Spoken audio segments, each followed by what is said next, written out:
She was running from a billion-dollar signature. He was digging himself out of debt. Neither expected a snowstorm to trap them in the same miracle. Before we dive in, hit that subscribe button and drop a comment. Where in the world are you watching from? The forecast had said flurries. Light snow, they called it. But Nathan Brooks knew better. The wind had a certain bite to it, one that crept through his coat and settled deep in his bones. Snow was coming. Real snow. The kind that swallowed fence lines and buried tractors. He could smell it on the air, could feel it in the way the cattle shifted restlessly in the barn, and the crows had vanished from the power lines. Larkridge was used to winter. They'd seen their share of icy mornings and frost-bitten evenings. But this storm felt heavier, like a warning, more than weather. Nathan stood at the edge of his field, boots planted in frozen soil, surveying the horizon. His breath came out in white clouds, vanishing into the gray sky. Behind him, the old farmhouse groaned in the wind. The paint was peeling again, and the front porch sagged on one side. Everything around here was hanging on by a nail and a prayer, including him. He'd been trying to fix the tractor's broken belt since sunrise, knuckles scraped raw and tools frozen to the touch. The seed loan hadn't come through. The grain silo was damn near empty. And the bank had stopped calling, which was somehow worse than when they did. But Nathan kept going. One fence post at a time, one repair at a time, not because he was hopeful, hope was a luxury these days, but because there was no one else to do it. The land needed tending. The animals needed feeding. Bills didn't pause for the weather. The wind howled louder now, curling around his collar like a whisper with teeth. He turned and headed toward the barn, tractor grease smeared on his flannel, shoulders squared against the cold. He didn't notice the white SUV turning onto the back road just beyond his field. Didn't see the tires skid as the vehicle slipped toward a ditch hidden beneath the snowdrift. Tomorrow the town would talk about the storm. They'd talk about the road closures and the power outages. But they'd also talk about the woman in the snow. And the man who pulled her out without knowing he was about to change both their lives forever. The snow had started falling in thick, deliberate flakes by the time Nathan finished patching the south fence. He loaded the last of the tools into the truck bed, brushed the snow off his gloves, and turned the key in the ignition. The old pickup coughed once before rumbling to life. A good sign, one of the few he'd had that week. The drive back toward the farmhouse was quiet, save for the rhythmic creak of windshield wipers struggling against the accumulating snow. The radio was nothing but static, and the heater blew lukewarm air that barely kept the chill off his fingers. He should have been thinking about the broken furnace in the barn, or the fact that he still hadn't picked up feed from the co-op. But something gnawed at the edge of his focus. Some feeling he couldn't name. Then he saw it. Just past the bend where the tree line thinned out, a sleek white SUV sat tilted at an awkward angle, half buried in a snowbank. The hazard lights blinked weakly through the flurries, casting an eerie amber glow onto the ice-crusted ground. Nathan eased the truck to a stop, tires crunching over packed snow, and stepped out into the wind. The woman was outside the vehicle, one arm wrapped around herself, the other holding a phone high in the air like it might catch a miracle.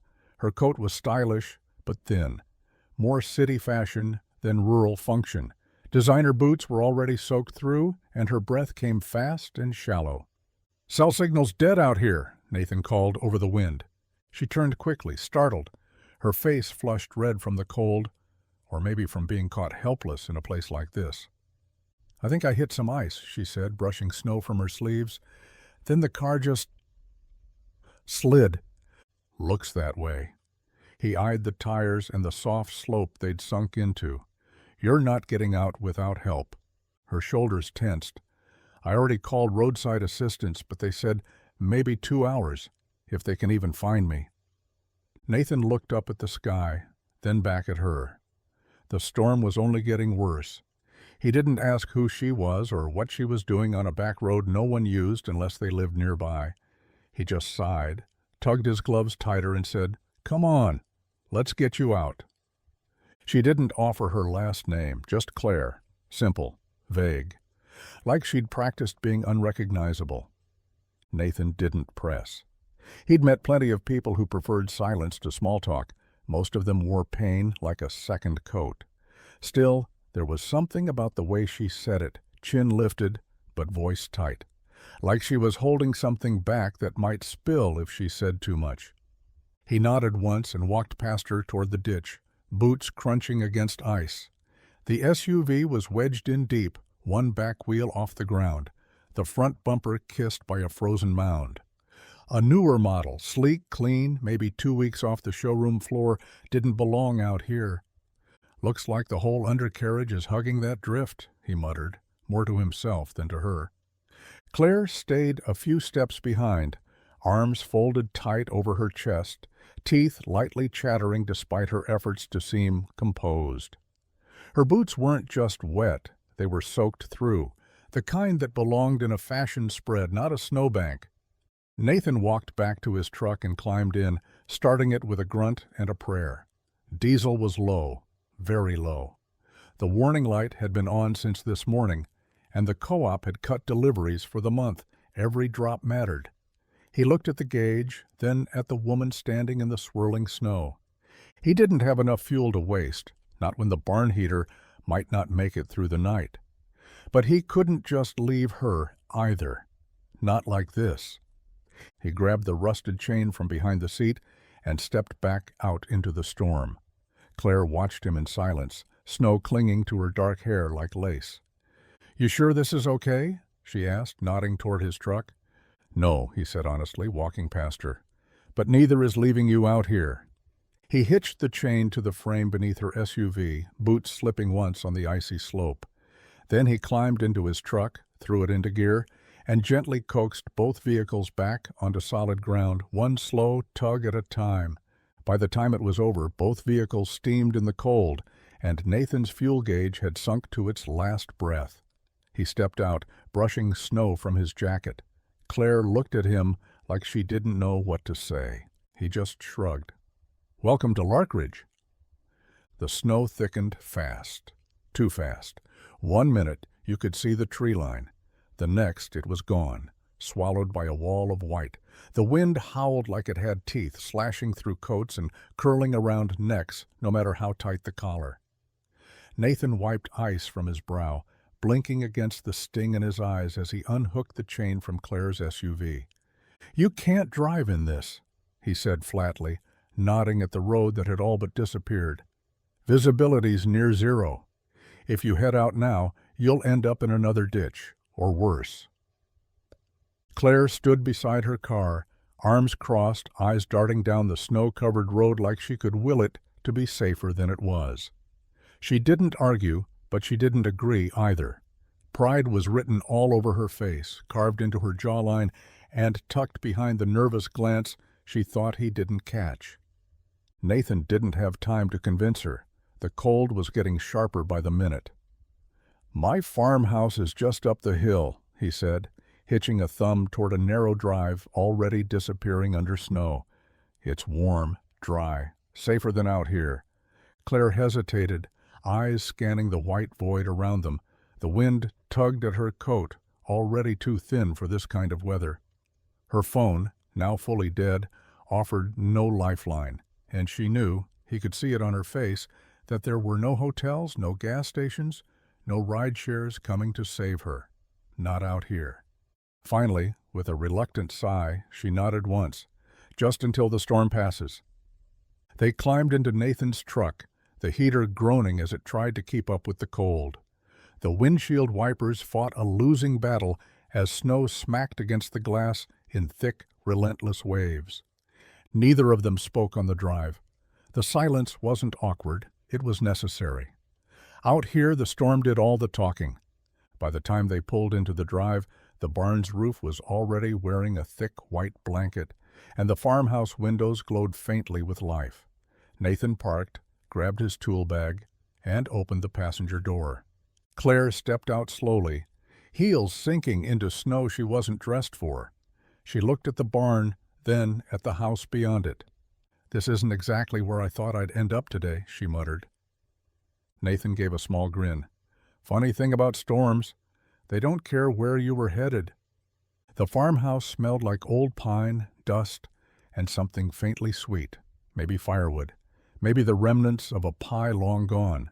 Claire stepped inside, brushing snow from her sleeves, instantly met by a wave of dry, barely warm air. It was no penthouse. The living room ceiling sloped unevenly. The walls were lined with mismatched books and faded photographs, and the wooden floor creaked with every step. Still, it was shelter. Nathan kicked off his boots by the door, leaving a trail of melting snow. "You can hang your coat there," he said, motioning to a line of rusty hooks. "And the heater's in here. Don't expect miracles. It does its best."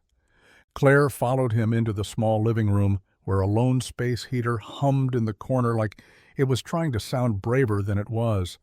The couch sagged in the middle, covered in a quilt that looked handmade, maybe generations old. "It's not much," Nathan added, rubbing his hands together, "but it beats freezing in a car." She nodded, stiff, out of place, exhausted. Her fingers still tingled from the cold.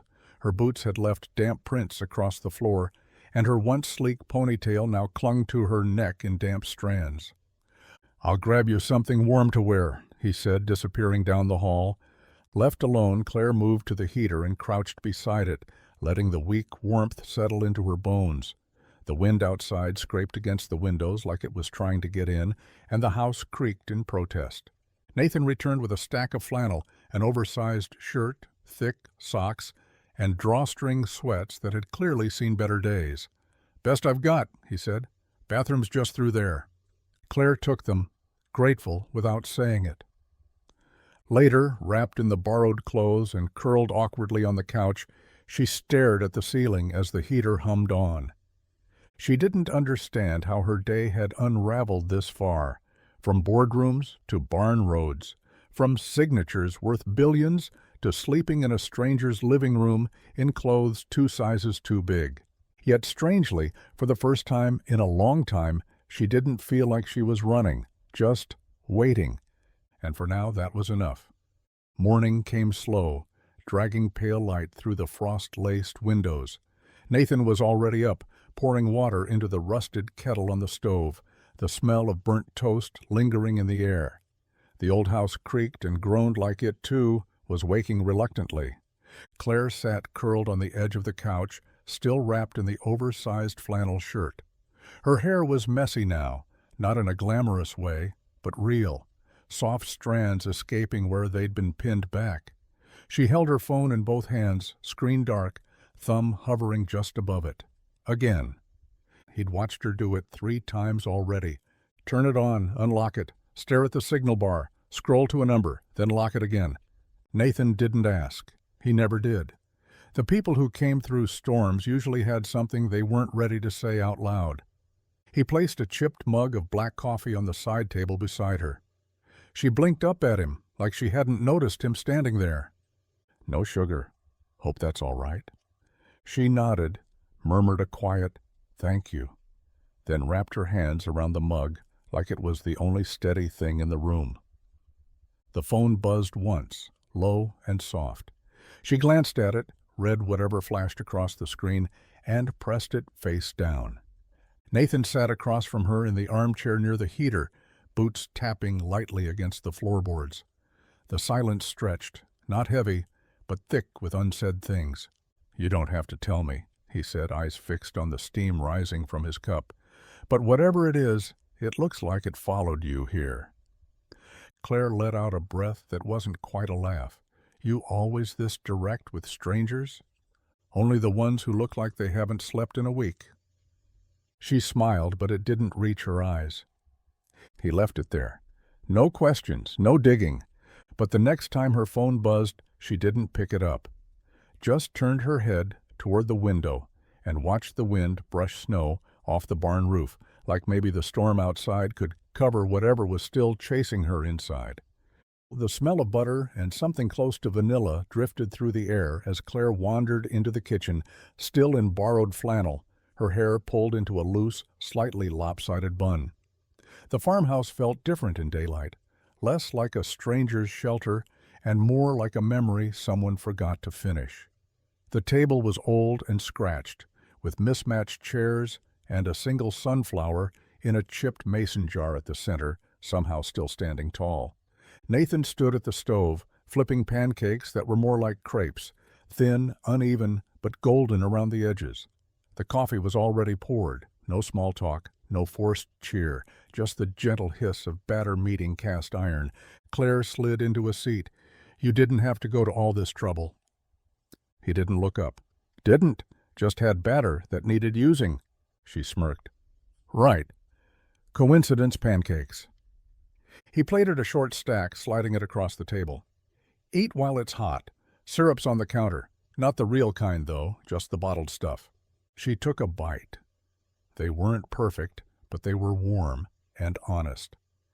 After a few quiet minutes, she set her fork down and reached for her phone. Still no signal. But that wasn't what mattered. She opened her purse and pulled out her wallet. "I appreciate all this, really. Let me pay you for the tow, for letting me stay." Nathan shook his head before she could finish. "I insist," she said. He sipped his coffee. "I don't take payment for pulling someone out of a snowbank." "But, you looked cold," he said simply. "That's enough reason." Claire paused, the wallet still in her hand. No one had said that to her in a long time, not without a contract, not without a motive. She slowly put it away, staring at him for a second, like she was trying to see what kind of man he really was. Nathan just went back to flipping the next pancake, like the conversation hadn't happened. Outside, the snow had slowed. Inside, the silence between them didn't feel awkward anymore. It felt earned. In a corner office high above the chaos of Manhattan, the mood was anything but calm. Phones rang like alarms. Voices clashed. Coffee sat untouched on glossy desks as panic swept through the 27th floor of Whitmore Ventures headquarters. "Still nothing?" barked Harold Greaves, the company's general counsel, as he stormed into the executive conference room. "She's off the grid," replied Julia Tran, Claire's senior assistant, eyes glued to the screen of her tablet. "No flight records. Her phone last pinged somewhere in upstate New York. Then, nothing." The room pulsed with tension. This wasn't just a missed meeting. This was the day Claire Whitmore, youngest CEO in the firm's history, heiress to the Whitmore industrial empire, was supposed to sign the largest merger in the company's existence. Billions of dollars, global headlines, power consolidated across oceans. And she'd vanished. "We have board members flying in from London," snapped Greaves. "We can't stall this, not now." "Legal's already drafting statements," Julia said. "Press releases, contingencies, whatever we can do to keep investors calm." Greaves rubbed his temples. "She's not the type to go rogue, not like this." No, Claire Whitmore wasn't reckless. She was calculated, controlled. Every press appearance, every acquisition, every boardroom battle, choreographed down to the second. She'd built a reputation on precision, on poise under pressure. But lately, cracks had started to show. Missed calls, delayed responses, questions about the merger that she never used to ask, like who it would hurt, who would lose their jobs, whether it was even the right move. "She didn't want to sign it," Julia said softly, almost to herself. "What?" "She told me yesterday," Julia continued, eyes flicking up, "right before she left the building. She said, 'If I sign this, I won't recognize the person holding the pen.'" Greaves stared at her, disbelief curdling into understanding. Somewhere in upstate New York, the woman they all thought they knew had walked away. Not from the deal, but from everything they expected her to be. And the billion-dollar empire she built? It was now missing its queen. The snow had settled into a soft, muffled quiet by the next afternoon.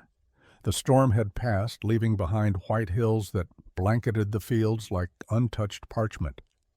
Nathan was already outside by the time Claire stepped onto the porch, bundled in layers of borrowed flannel, her breath fogging the air.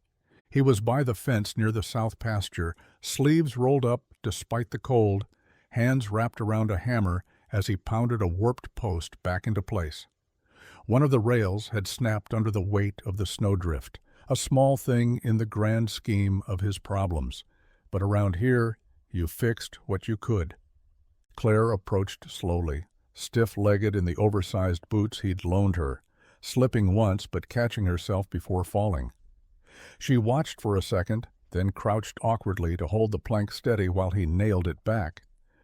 "Never done this before," she muttered, fumbling with her gloves. Nathan glanced at her. "Doesn't look like it." She tried to laugh, but it came out short. "That obvious? You're holding the hammer like it owes you money." A ghost of a smile appeared, then quiet. The wind rustled gently through the trees, and somewhere in the distance a cow let out a low, lazy bellow. Claire stood, brushing snow from her knees, eyes fixed on the fence. "I didn't get lost." Nathan didn't react, just bent to retrieve another rail. "I wasn't just passing through either." Still no response, just the sound of a nail being driven clean into wood. "I ran," she said finally. "I left everything, no plan, no map, just drove." Nathan looked up now, not surprised, just patient. "I was supposed to sign a deal yesterday," she continued, voice low. "Biggest of my life. The kind that makes headlines, but it felt like a noose. So I walked out, got in the car, kept driving until I didn't recognize anything." He didn't ask why. Didn't say she was crazy. Didn't suggest she call someone. He just nodded once. Good fences keep the cows in, not people. And with that, he went back to work. Because sometimes telling the truth didn't need fixing. It just needed space to stand. The school bus rumbled down the snowy gravel road around mid-afternoon, its bright yellow paint dull under the overcast sky. Nathan stood by the porch, sipping coffee from a dented thermos, as the doors swung open and a small blur of pink and pigtails hopped down the steps. "Uncle Nate?" Emily called out, her snow boots crunching against the icy ground as she sprinted toward him, backpack bouncing. Nathan knelt just in time to catch her in a hug. "How was school, troublemaker?" She beamed. "We learned about constellations. I drew a goat that looked like Grandma." Claire watched from the porch, amused, despite herself. She hadn't expected a child, but then again, nothing about this place was what she'd expected. Nathan turned toward her. "Emily, this is Claire. She's visiting for a bit." Emily didn't hesitate. She walked straight up, her mittened hand extended like a tiny diplomat. "Hi, you want to build a snowman with me?" Claire blinked. "A snowman?" Emily nodded with all the seriousness of a world leader. "We make a big one every year. Last year it had a cowboy hat and sunglasses. This year I think it needs a purse." Claire laughed. A real one, sharp, sudden, and warm enough to surprise even herself. Nathan caught it too. He didn't say anything, but his eyes softened as he watched her follow Emily into the yard, boots crunching behind the energetic little girl. The snow was perfect, light and packable. They rolled the first ball, then the second, then a wobbly third that Claire insisted was abstract. Emily shrieked with laughter when the head started to slide, and Claire caught it just in time, only to fall backward into a drift. For the first time in weeks, maybe months, Claire felt her lungs open without tightness. No headlines, no deadlines, just the crisp air, the sound of a child's joy, and her own breath rising in clouds of laughter. By the time they finished, the snowman had Claire's scarf, Emily's spare mittens, and 2 crooked branches for arms. "It's perfect," Claire said. Emily grinned. "I think he looks like a CEO."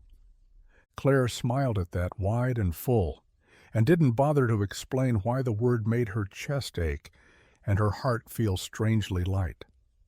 The sun dipped low over the fields, casting long shadows across the snow-blanketed ground. Nathan walked ahead, his boots crunching in deliberate rhythm as he led Claire past the barn and down a narrow path that curved behind the house. The air was still, touched with the scent of cold metal and frozen earth. Ahead loomed the silo, tall, dented, and quiet. Claire stuffed her hands deeper into her borrowed coat. "I thought silos were supposed to be full this time of year." Nathan paused at the metal door and pulled it open with a groan. Inside, the echo of emptiness rang louder than words. A few inches of grain sat in the bottom, enough to cover the floor, but nowhere near enough to feed livestock or pay off a fraction of what was owed. "Late planting," he said, voice even. "And then the storm hit just before harvest, lost more than I could bring in." Claire stepped closer, careful not to slip on the ice clinging to the threshold. "Can't the co-op help?" "They could," Nathan said, "but they won't." He didn't say it bitterly, just fact. Like someone who'd already done all the begging, explaining, promising, someone who knew when a door had closed for good. "They cut me off last month, said I was too high a risk, offered me a flyer on alternative income streams instead." Claire looked up at the structure towering above them, its emptiness suddenly feeling much heavier than just missing grain. "You ever think about selling?" she asked. Nathan's jaw tightened. "Every day. Then I remember what this place was to my father, what it was to me." She didn't press. She knew the weight of legacy, the way it could anchor and drown at the same time. They stood there for a long moment, the wind whispering through the cracks in the metal. "It's strange," Claire finally said. "I walked away from a deal that would have made me richer than I already was, and ended up here, looking at this, and thinking, I might have made the first honest decision of my life." Nathan didn't look at her, just nodded slowly. Sometimes empty things still mean something. The farmhouse was quiet that evening, the kind of quiet that only settles when the snow outside thickens and the day finally lets go. The space heater in the corner hummed steadily, casting a dull orange glow over the living room. Nathan sat on the arm of the old couch, sipping the last of his coffee, his eyes fixed on the fire flickering in the stove.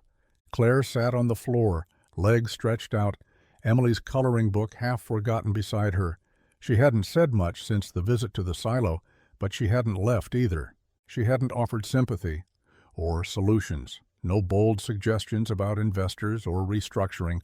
No card from some firm she knew in the city. She had just listened. And Nathan noticed. Most people, when they heard about the silo, about the co-op, about the slow creep of debt that started as a whisper and ended up a roar, most people tilted their heads, softened their voices, and tried to fix it with words they thought sounded kind. He'd heard it all. "Maybe you should downsize." "Have you thought about solar? You're strong. You'll bounce back." But Claire didn't say any of that. She hadn't reached into her purse, hadn't dangled the promise of help like a carrot on a string. She just sat there, elbows on her knees, gaze steady, letting the silence say what words couldn't. "You don't talk like a billionaire," Nathan said finally, breaking the still. Claire looked up at him. "That's because I'm not sure I am one anymore." He raised an eyebrow. "I mean, I still am, on paper, but it's strange. I left everything, and the world didn't stop spinning. I'm still me, still confused, still trying to breathe. Turns out money doesn't change that." Nathan studied her face, searching for the lie, and finding none. "Well," he said, setting his mug down, "you're better company than most bankers I know, and you color inside the lines." That pulled a soft laugh from her. Not loud, but real. For the first time in a long while, Nathan felt the heaviness in his chest shift. Not disappear, but ease, just a little. Because someone was sitting beside him without expecting him to explain or change or apologize for what his life had become. And that kind of silence? He hadn't realized how much he needed it. The wood stove crackled quietly, filling the living room with a soft amber warmth. Outside, the snow kept falling, blanketing the world in hush.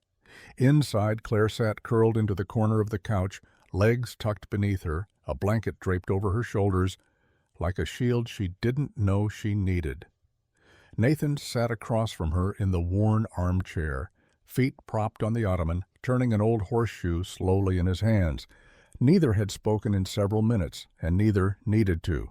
The fire filled the silence, speaking in soft pops and occasional sighs as the log settled.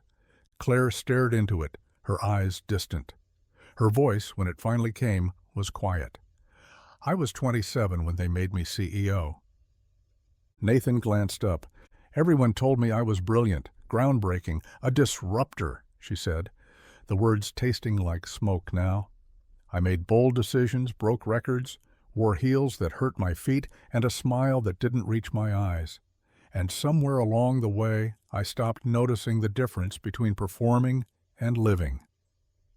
Nathan didn't interrupt. He just waited. Claire pulled the blanket tighter.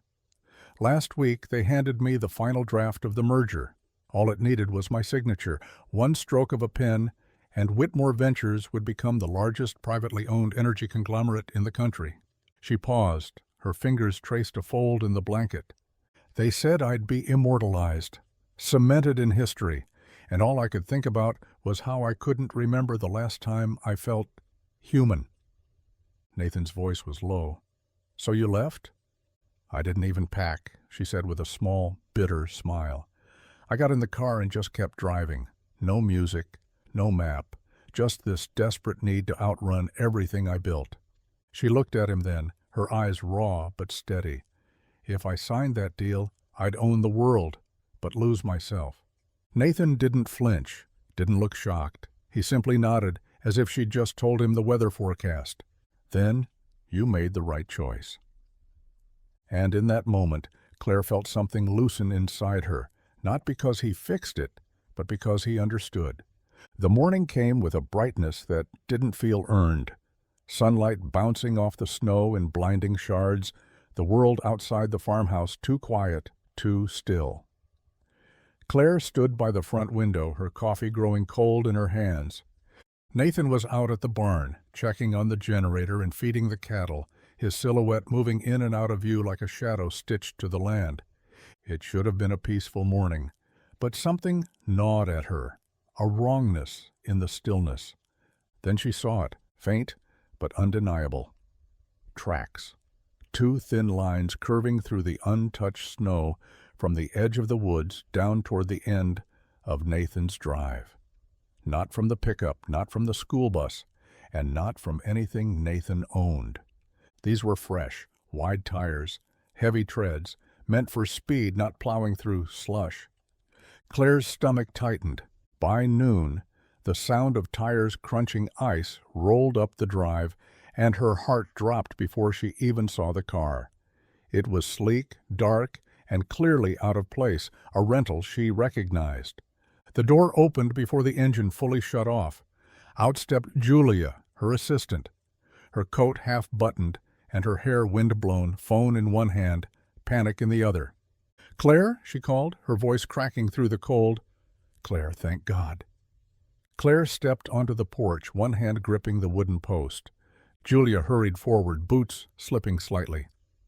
"Where the hell have you been? I've been calling every hour since Friday. Your phone's been dead, the board is losing their minds. Greaves is threatening legal action if you don't—" "Stop," Claire said gently. Julia did. "I'm fine. You vanished on merger day." "I know." Julia's expression flickered between relief and fury. "You left me holding the whole damn company." "I know," Claire repeated. She glanced back at the house, at the warmth seeping through the window, at the boots by the door, at the life that wasn't hers, but somehow felt more honest than anything she'd built in glass towers. "Just give me a minute," she said quietly. "I'm not ready to leave." And she meant it. They gathered in the living room like a boardroom disguised in flannel. Julia sat forward on the edge of the couch, tablet balanced on her knees, trying to explain spreadsheets through frustration. Beside her, Greaves paced, coat still on, scarf slung carelessly over one shoulder. His voice filled the farmhouse like it didn't belong there, sharp, urgent, corporate. "This is your deal, Claire," he said for the third time. "You built it. You pushed for it. You have the leverage, the legacy, the legal clearance. Signing it is a formality at this point." Claire stood near the window, arms crossed, her expression unreadable. Outside, the land stretched wide and snow-covered, quiet in a way that soothed something deep inside her. Nathan was by the barn, tugging hay bales toward the cattle pen, his movement slow but steady. He hadn't said a word when the suits arrived, just nodded once, like it was none of his business unless she made it so. "You disappear for 3 days," Greaves continued, "and now investors are skittish. If you don't sign by tomorrow, the merger could dissolve. Billions. Gone. You walk away now, Claire, and they will never trust your judgment again." Claire didn't turn around. "Maybe they shouldn't have in the first place," she said softly. Julia looked up. "Claire." She finally faced them. No anger, just clarity. "You want me to sign it because it's clean, because it's profitable, because it'll make headlines and silence the critics. But you never once asked if I wanted to become the kind of person who can sign something like that without flinching." Greaves opened his mouth, but she held up a hand. "I've built a lot of things. Some of them I'm proud of. Some of them I barely recognize. But this—" She glanced out the window, toward Nathan, toward the barn, toward the crooked snowman still standing in the yard. "This is the first place I've stood still in years." She looked back at them. "No, I'm not signing it." Silence. Then the sound of the heater kicking on, soft and steady, as if the house itself exhaled. By morning the sky was a pale blue glass stretched over the horizon. The storm had spent itself, leaving behind drifts that shimmered under the rising sun like a field of diamonds. The roads had reappeared from beneath the snow, slick but passable, and the air, while still sharp, had lost its bite.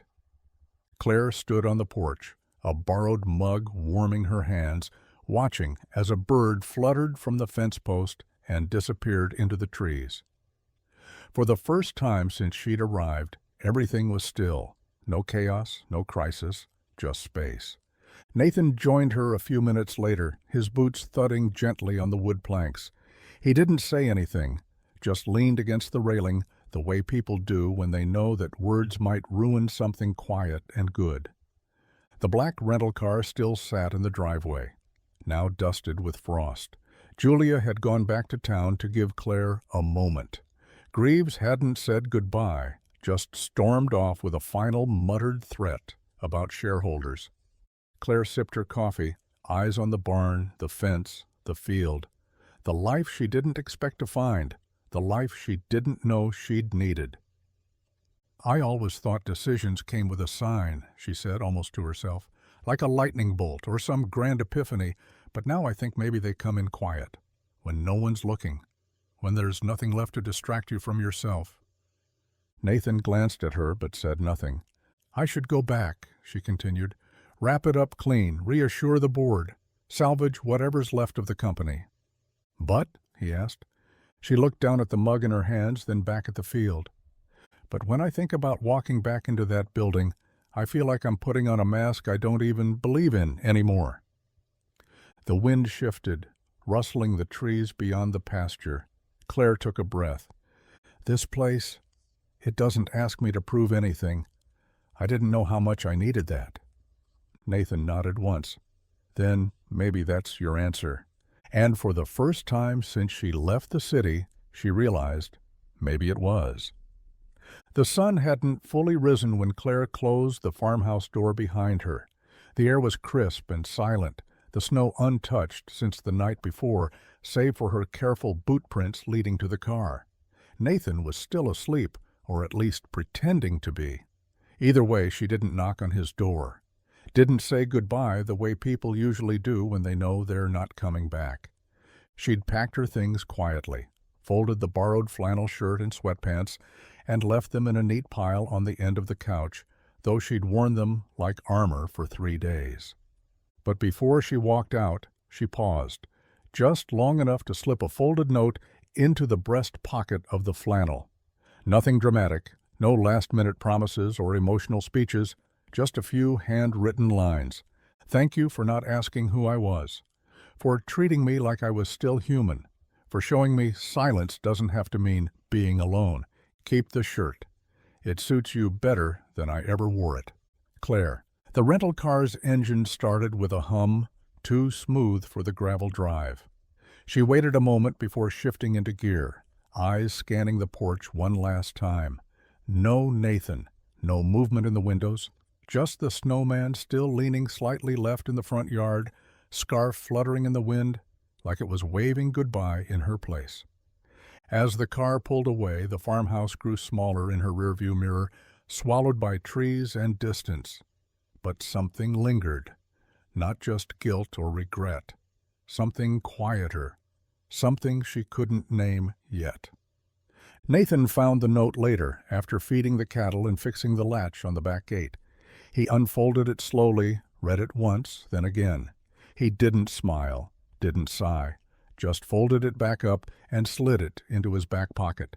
And when he went to put the flannel back in the drawer, he hesitated, then wore it the rest of the day. The city hit her like a cold slap. Honking taxis, flashing billboards, voices rising from every direction. An orchestra of urgency. The glass towers loomed over her, steel and ambition stacked floor after floor, and for the first time Claire felt like a visitor in a place she used to command. Her driver didn't speak as he pulled into the underground garage of Whitmore Ventures. She didn't expect him to. In this world, silence wasn't respect, it was fear. Everyone waited to see which version of her would walk in today. Claire didn't pause at the lobby. She took the elevator straight to the top, stepping into the corner office that once made her feel powerful. Now it felt like a museum exhibit, sterile, curated, haunted by her own reflection in the glass. Julia was already there, nerves bundled behind a professional smile. "The board's waiting. We can still—" "No," Claire said calmly, setting her bag down. "We're done." Within the hour, she stepped into the boardroom, looked each member in the eye, and dismantled everything. She canceled the merger, formally, publicly, and without apology. Legal arguments flew like shrapnel. Threats followed. Stockholders bluffed and postured, demanding explanations. She gave them truth. "This company forgot why it exists," she said. "We became obsessed with empire, and I became someone I don't want to be.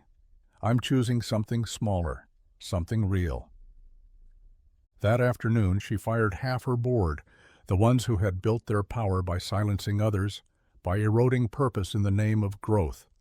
The others she kept only if they asked the same question she'd finally learned to ask herself. Why are we doing this? The news hit headlines within hours. Whitmore cancels merger. CEO claims purpose over profit. The pundits spun. Investors raged. But Claire didn't flinch. That night, she walked through her penthouse one last time. It was beautiful, tasteful, empty. She left the keys on the marble counter, texted her realtor, and slipped back into the same coat she'd worn in Larkridge. She didn't know exactly where she was going, but for once, she didn't need a map. Nathan was fixing the tractor when the call came through, wrench in hand, grease on his jaw, the wind teasing the edge of his flannel collar. He almost didn't answer. Reception out by the shed was spotty, and he figured it was just another robocall trying to sell him an extended warranty on a truck he didn't even own anymore. But something told him to pick up. "Brooks Residence," he answered, pressing the phone to his ear with a grimy glove. "Nathan, it's Carla from the clerk's office." He stood a little straighter. Carla only called when paperwork was involved, and paperwork usually meant trouble. "What's up?" "I just wanted to confirm something strange," she said, flipping through something on her end. "The old Reynolds dairy barn just east of your property? Someone bought it, paid in full, all cash." Nathan blinked. "What?" "Title change this morning. We thought maybe it was you, since the buyer listed your farm as the delivery address for some of the documents." "It wasn't me," he said slowly. "I haven't had the cash to buy a fence post, let alone a barn." Carla hesitated. "Well, they asked to stay anonymous, but they sent a letter requesting the barn be fixed up, roof repairs, power lines reconnected. There's even a line about hiring local workers to do the job." Nathan stared out toward the snow-covered structure in the distance, the old barn that had been crumbling for years, its windows broken and doors sagging like a tired sigh. "Did they say why?" he asked, though he already felt the answer humming under his skin. "No," Carla said, But I've worked here a long time, Nate, and people don't buy forgotten barns in the dead of winter unless there's a reason. A good one, I'd say. After they hung up, Nathan walked out to the edge of his field. The barn sat there like it always had, quiet, tired, half forgotten. But for the first time in years, it didn't feel abandoned. It felt like someone had come back, even if they hadn't said so. The pickup had barely cooled when the car rolled in, sleek, shiny, and far too polished for a gravel road. It kicked up a plume of dust and snowflakes as it came to a stop just beyond the fence, its tires crunching against the frost-bitten dirt. Nathan stepped down from the barn's loft, wiping his hands on a rag, already feeling the headache forming. The man who stepped out wore city shoes that didn't belong anywhere near mud. He held a notepad in one hand, a camera bag slung over his shoulder, and the kind of grin that said he wasn't here to admire the scenery. "You Nathan Brooks?" the man asked, voice clipped, sharp as a pressed suit. "I am," Nathan replied, slow and even. "I'm Rick Camden, with the Business Ledger. Just hoping to ask a few questions." Nathan leaned against the fence post. "About?" The reporter glanced around like he was scouting for secrets buried in the snow. "Claire Whitmore, CEO of Whitmore Ventures, Billionaire. Went missing last week, canceled the merger, fired her board, sold her penthouse, and then disappeared again." Nathan's jaw didn't move. "Sounds like a busy woman." Rick's pen scratched against the page. "Word is, she was seen in a town that matches this one, driving a rental, headed this way." He looked up. "People are curious." Nathan didn't blink. "People get lost all the time." Rick smiled thinly. "Sure, but not billionaires who walk away from 10-figure deals." The barn door creaked open behind them, and Emily came bounding out in her winter coat, pink mittens flapping at her sides. She skidded to a stop when she saw the stranger.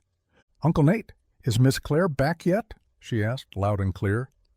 Silence snapped into place like a slammed door. Rick's eyes lit up. "Miss Claire, huh?" Nathan didn't look at Emily. "Inside," he said, calm but firm. She frowned, confused. "Did I do something, inside?" Emily obeyed, the door swinging shut behind her. Rick's pen hovered in the air. So she was here. Nathan looked him dead in the eye. "Don't know who you're talking about, but if you're lost, the road's right behind you." And just like that, the conversation ended. Claire was standing in line at a small-town bakery 2 counties over when her phone buzzed again. The screen lit up with a notification she hadn't expected to see and didn't want to. "Billionaire CEO spends snowstorm with local farmer." Subheadline: "Sources say Claire Whitmore sought refuge on a modest homestead after abandoning historic merger." She stared at the screen, unmoving, the smell of cinnamon rolls and brewing coffee, suddenly too sweet, too loud. Beneath the headline was a photo, grainy but unmistakable, of the farmhouse. Her SUV barely visible behind a curtain of snow. She didn't need to read the article. She already knew the shape of it. The speculation, the tone, the way it would twist something deeply personal into a story people would scroll through while sipping lattes in corner offices she used to inhabit. By the time she reached the counter, her appetite was gone. She left empty-handed, stepping back into the cold, heart pounding with the familiar sting of exposure.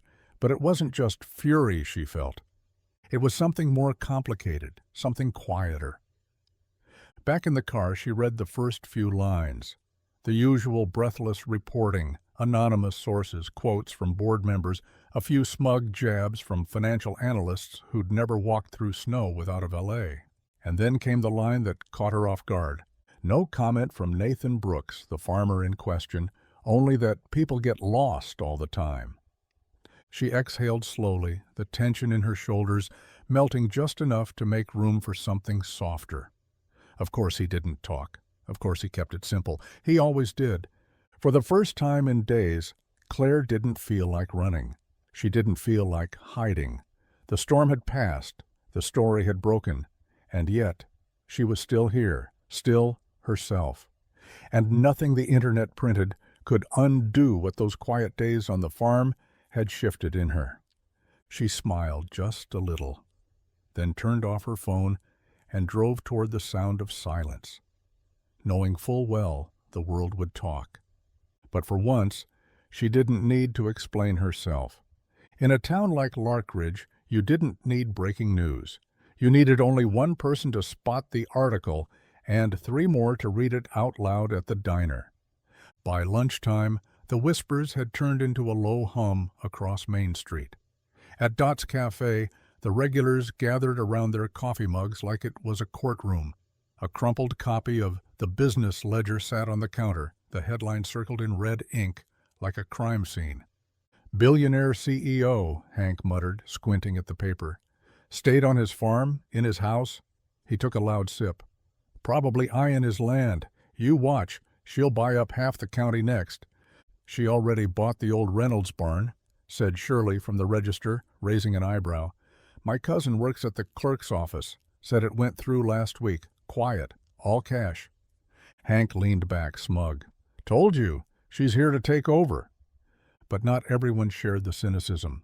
Over at McCready's Hardware, Mrs. Anders told anyone who'd listen, "I saw her helping build a snowman with that little girl, Emily, Nathan's niece.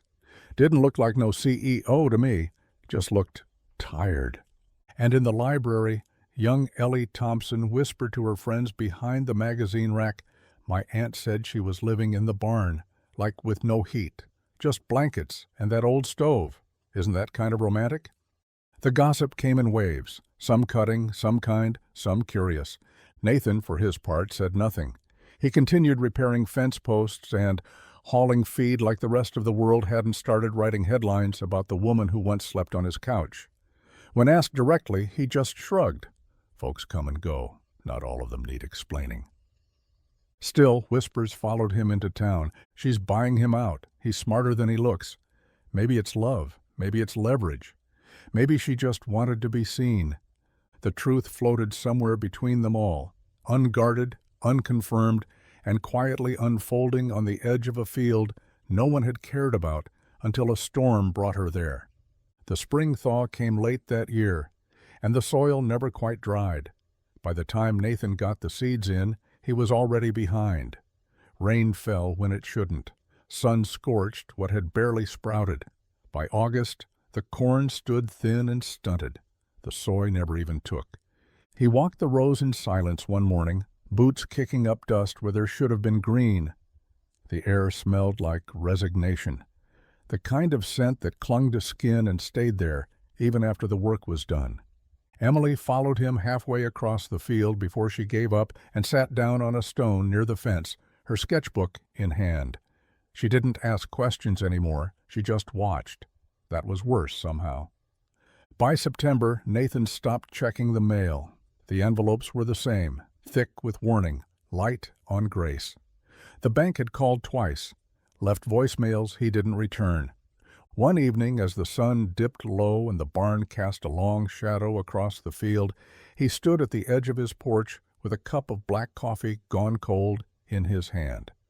He wasn't drinking it, just holding on to something. He was going to call the realtor, tomorrow, maybe tonight. He didn't want to sell, but he wasn't sure he had a choice anymore. The land was tired, and so was he. Then he saw it, near the fence line, beside the old Reynolds barn, now fully repaired with fresh siding and a working door. A sign had been staked into the ground. Clean, simple, no fanfare.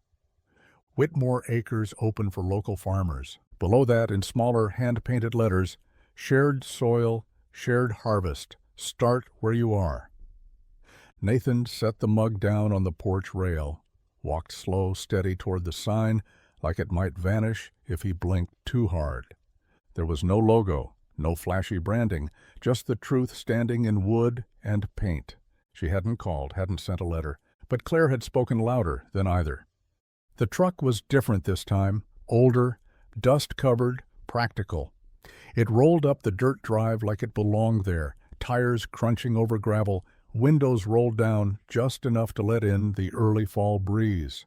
Nathan was in the barn, tightening the latch on a feed bin that hadn't closed right since July, when he heard the engine cut and a door swing shut.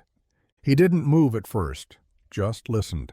Footsteps on the gravel, the creak of the porch steps, then a voice, calm and familiar. "You still drink that terrible instant coffee?" He turned. Claire stood at the edge of the barn doors, her hair pulled into a messy ponytail, a worn baseball cap low over her brow. She wore jeans, not the designer kind, but ones that looked like they'd seen dirt. Her flannel sleeves were rolled to her elbows, and her boots were scuffed. Real ones, not for show.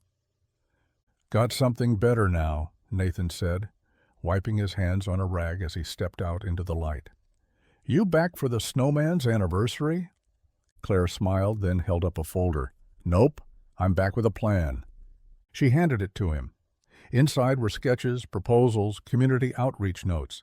At the top, Whitmore Acres Initiative, Phase 1.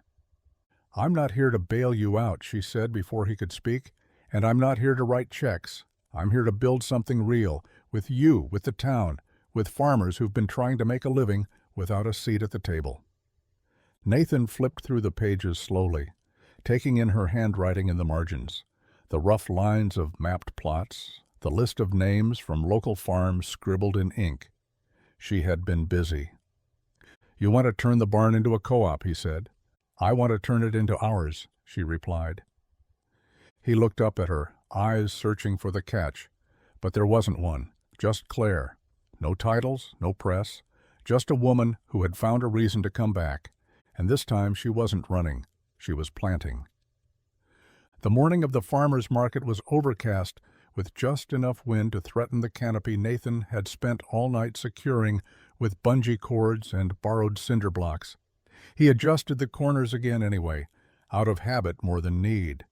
Claire stood beside him, a clipboard in one hand and a crate of homemade apple preserves in the other, her hair braided back and tucked under a ball cap that still smelled faintly of cedar from the barn.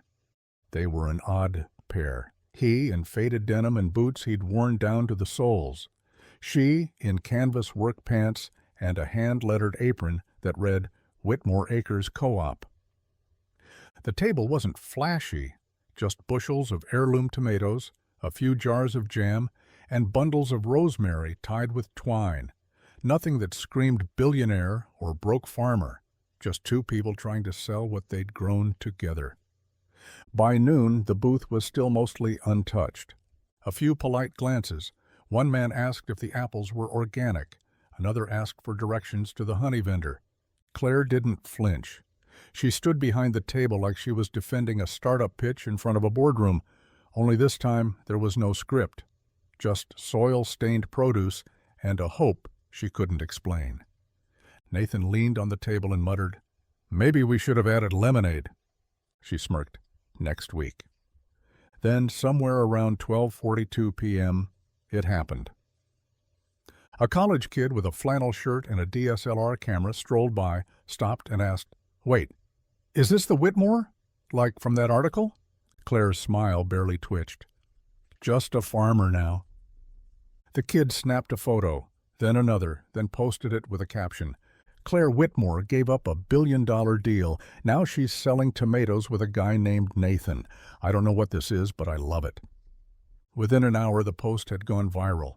By 2 p.m., people were lined up down the gravel path, phones out, stories whispered from person to person. But Claire didn't care about the buzz. She looked at Nathan, handing a little girl a bunch of basil for free, and knew. This wasn't a gimmick. It was the start of something growing roots. The elevator ride to the 43rd floor was too quiet.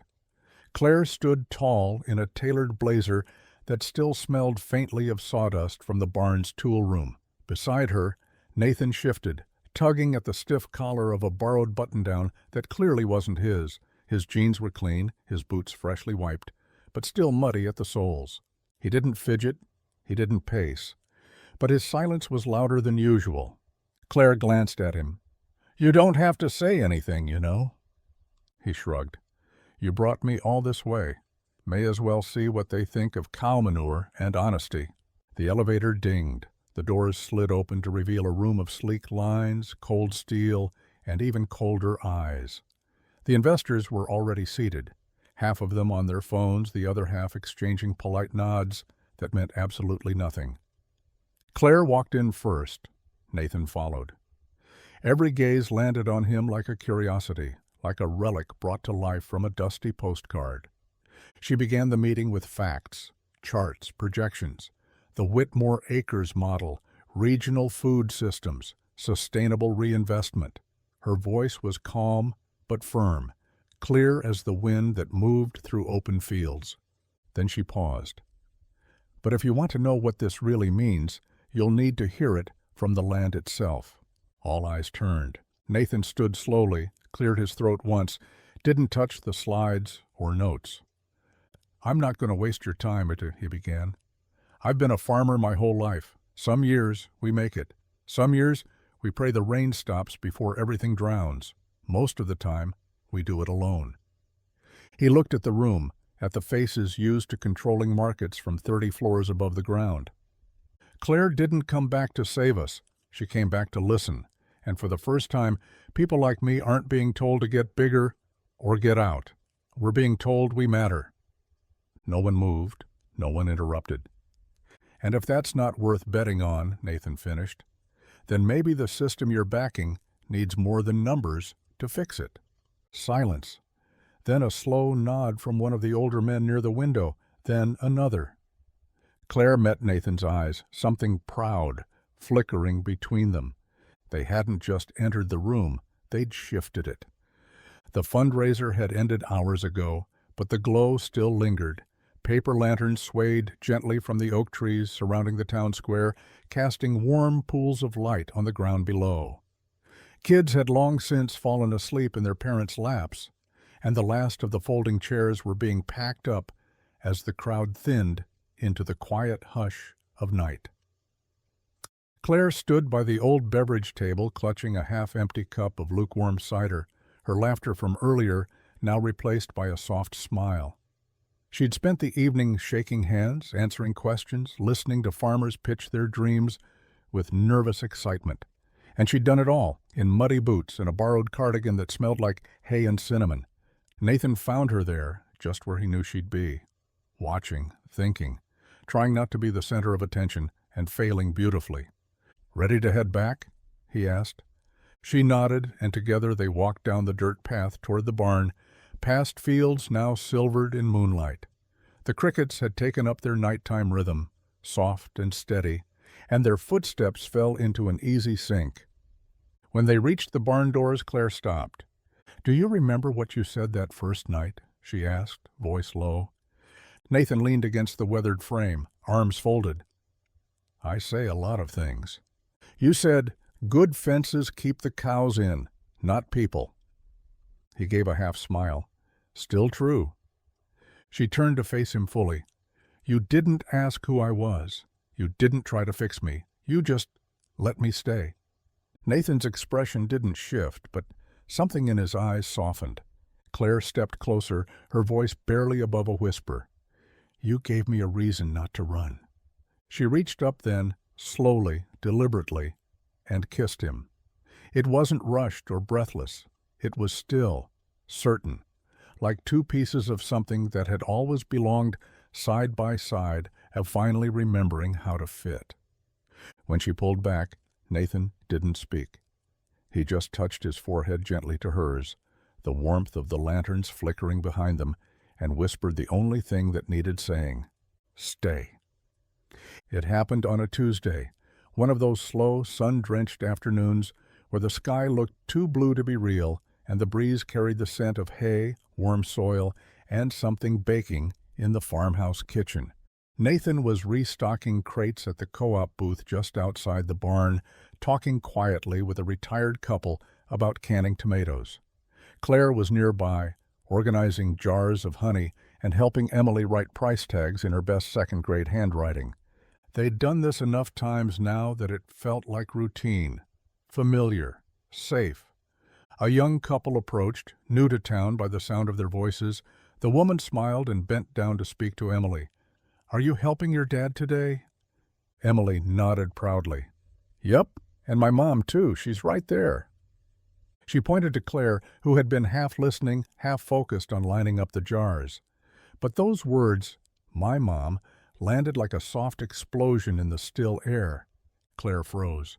Nathan looked up from across the booth, eyes meeting hers immediately.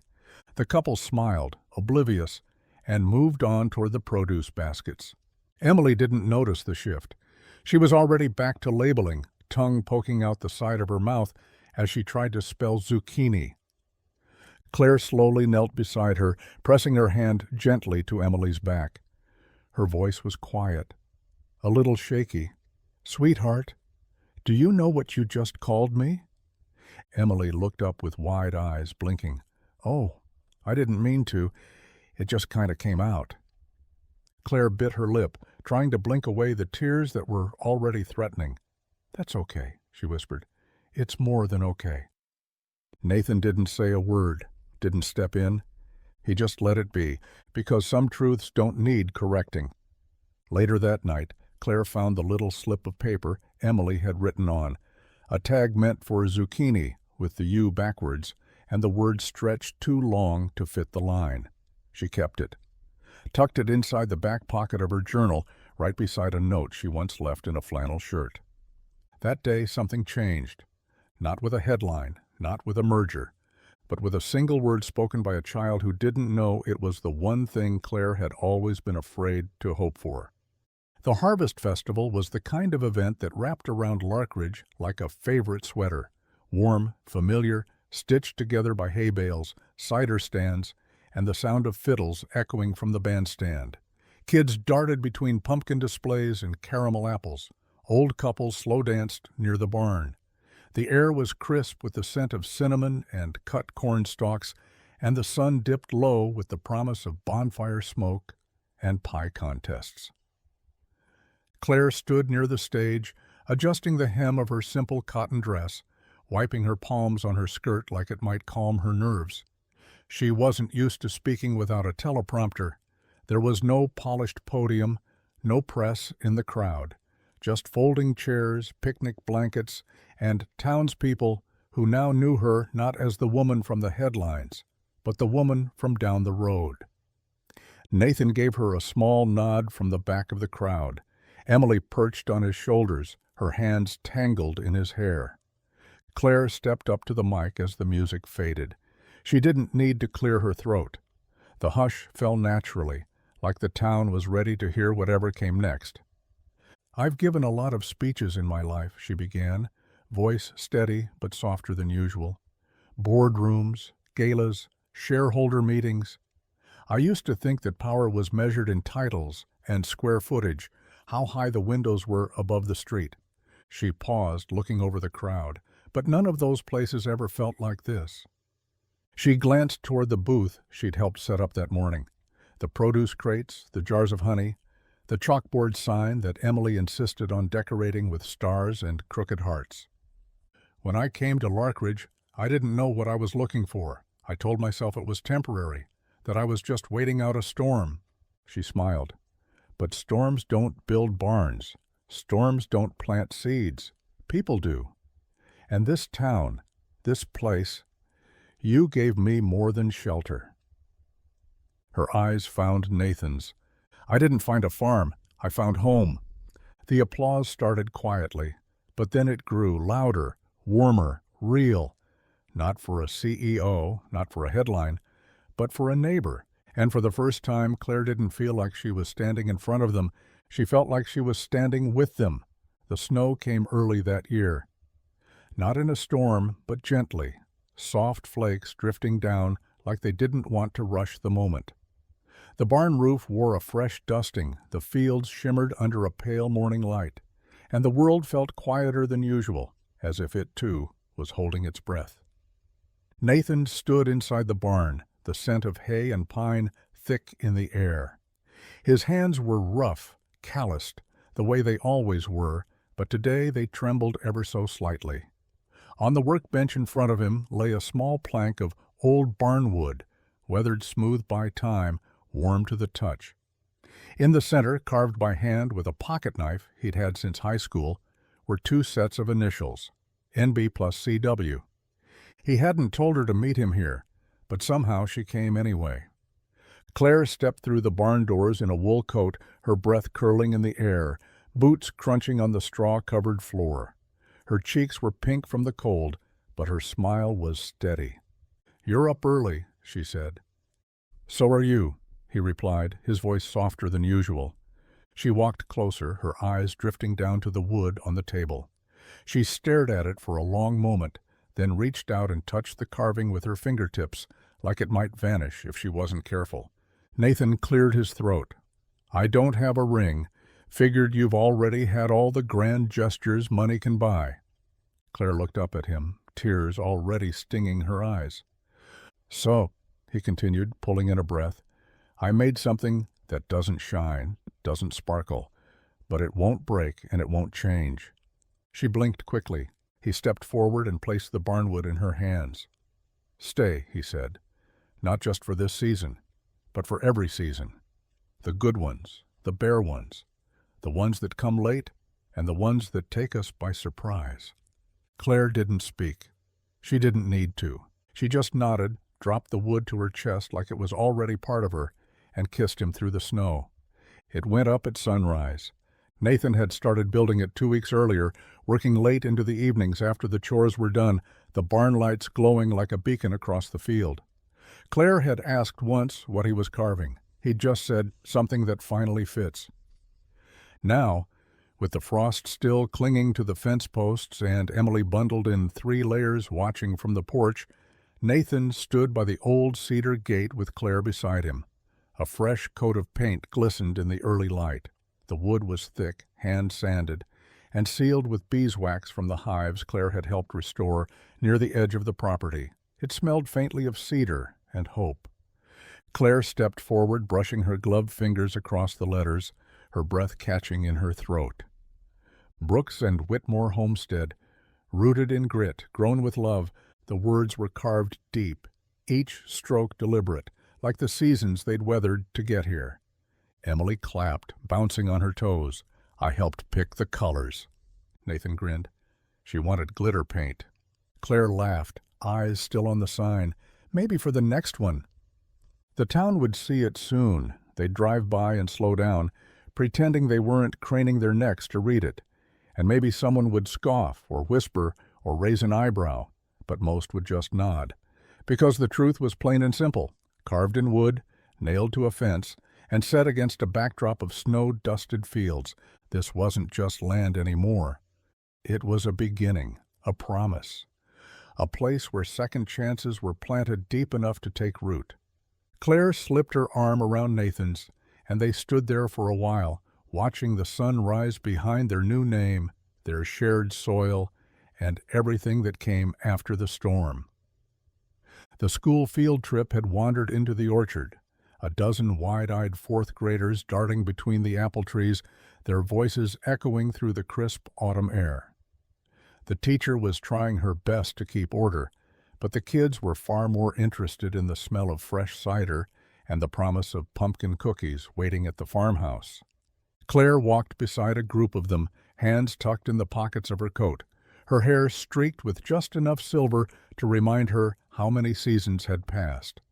The barn still stood proud in the distance, fresh paint, solar panels, and laughter always floating from its open doors. The old co-op now buzzed with life every week, its stalls filled with stories disguised as produce and preserves. A little girl with messy braids tugged on Claire's sleeve. She was new to the area, one of the quiet ones, the kind who watched more than she spoke. "Mrs. Whitmore?" the girl asked. "How did you meet your husband?" Claire stopped walking. The orchard had begun to turn gold again, leaves falling in soft spirals, the air touched with cinnamon and memory. She knelt down to the girl's height, brushing a stray leaf from the child's hair. "Well," she said with a smile, "I drove into a snowstorm." The girl's eyes widened. "Really?" Claire nodded, her gaze drifting toward the farmhouse where Nathan was waving from the porch, a mug of cider in his hand, and Emily, now grown, now home for the weekend, laughing beside him. "I was running from something I thought I couldn't face," Claire continued, And I found a broken fence, a warm barn, a child with the kindest eyes, and a man who didn't ask me for anything except to stay. The little girl's brow furrowed. So, it was like magic?